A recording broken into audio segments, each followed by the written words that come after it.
What's happening, guys? Back for another video, and it's a top 10 video today.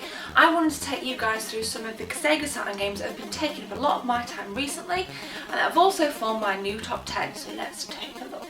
So at number 10, guys, I've picked out High Octane. This is in the nice plastic case. If you guys have played Wipeout, you'll be very, very familiar with High Octane, although it's not as familiar in terms, finding it in shops. I do prefer this over Wipeout, as I prefer the colour saturation. The frame rate definitely seems a little bit smoother than what it did on Wipeout. I really enjoyed this on multiplayer mode as well, guys, and I do believe that High Octane takes firm position at number 10 in my Sega Saturn top 10. At number 9, guys, is Shell Shock. Originally I played this on the PlayStation 1, but again I do prefer it on the Saturn. A lot of you guys have been asking me that between the PlayStation 1 and Saturn games that fit both platforms, what do you prefer? A lot of games I do prefer on the Sega Saturn. This particular game, we join a band of mercenaries to take on lots of destruction amidst different levels in a fucking huge tank. Lots of guns, lots of weapons, lots of explosions. It's really good fun, and what's more, the cutscenes do use real people. It really does push the Sega Saturn, I think, to a good limit. That's why Shell Shock is at number 9. Number 8, guys, is Tilt. I've always been a fan of pinball games, the tangible kind, and also on computers right throughout the generations, and this is by no means a fantastic exception.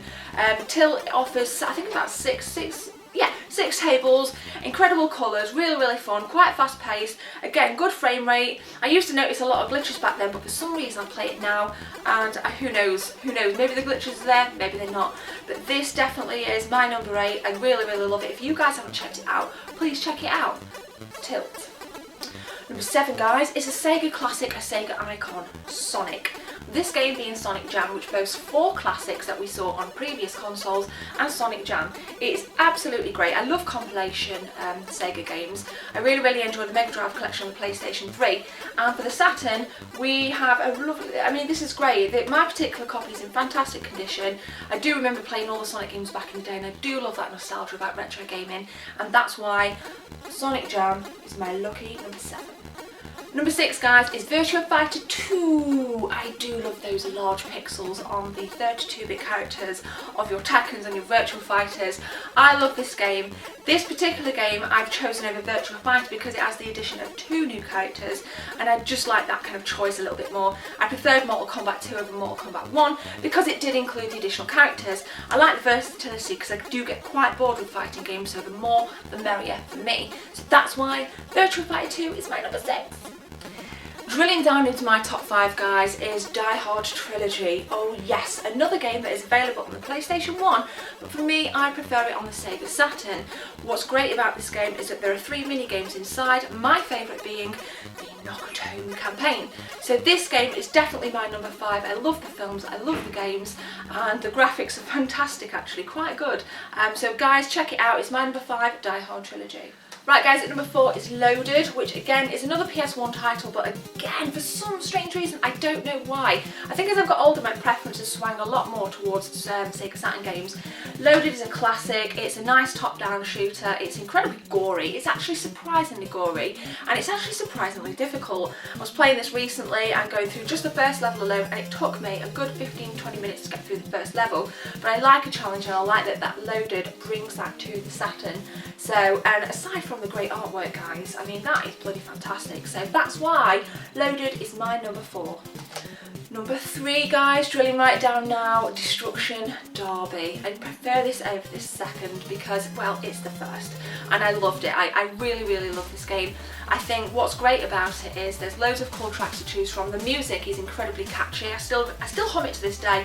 Jess usually says to me, "What the hell are you humming?" I'm like, Destruction Derby, So it had a real impact on me, and that's why I think it deserves a spot in the top 3, because it's one of those games that I do get a craving to play. A lot of other games I can kind of take or leave, but Destruction Derby is one that I do get a craving to play. This was donated to me by Reload Games, and thanks for that, boys. Number 3, Destruction Derby. Number 2, recently I had a question on my Facebook page saying, do you prefer Resident Evil 1 on the PS1 or Resident Evil 1 on the Sega Saturn? It's at my number 2. I will never forget that moment when the zombie turns around, and that first time we see a zombie and you see the eye and it looks so realistic.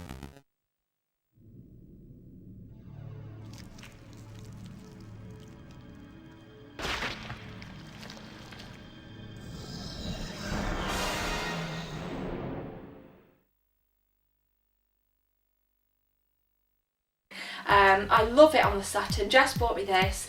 Wow, what can I say about it? Why is it at my number 2? It's at my number 2 because it's one of the most iconic Sega Saturn games, in my opinion.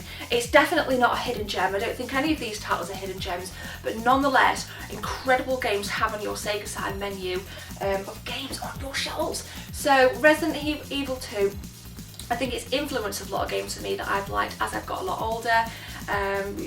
Silent Hill, to name a fantastic series that's spread out right throughout the generations of consoles that we've seen. So this bad boy for me is incredibly significant because it shaped a lot of games I also like on other consoles. Resident Evil 1, guys, my number 2. Number 1, guys, number 1 Sega Saturn title of my absolute favourite. You're probably going to be surprised. It's a 3D puzzle game, guys, and it is Casper. I played this game for days and days and days and days. I love it. It's a top-down puzzle and you're in Whipstaff Manor, and there'll be some gameplay on the screen anyway, and your goal is to help Kat and her dad just to get some answers on certain things. I don't want to spoil it for people. There's all of the characters in there that we saw in the film. The graphics are incredible, really genuinely incredible, very, very smooth, and there's barely any pixelation in what you see. The puzzles can get quite tricky at times. Again, I said before in previous games that I do like that challenge. It's quite a long game, so you really get your money's worth, and I do think that the replay factor is really, really, really, really good because Whipstaff Manor is so big, I actually forget where things are. Usually I can pick up a game and memorise things and go through it pretty quickly. This, every time I play it, I'm always thinking, and that's why it's at number 1, because it's fun, it's graphically fantastic, it's a great little story, really, really cute cutscenes. But thanks for watching. Casper's my number 1. Let me know what your top 10s are. Check out the links in the description, and I'll be back soon for more current gen and retro gen gaming shit. Cheers.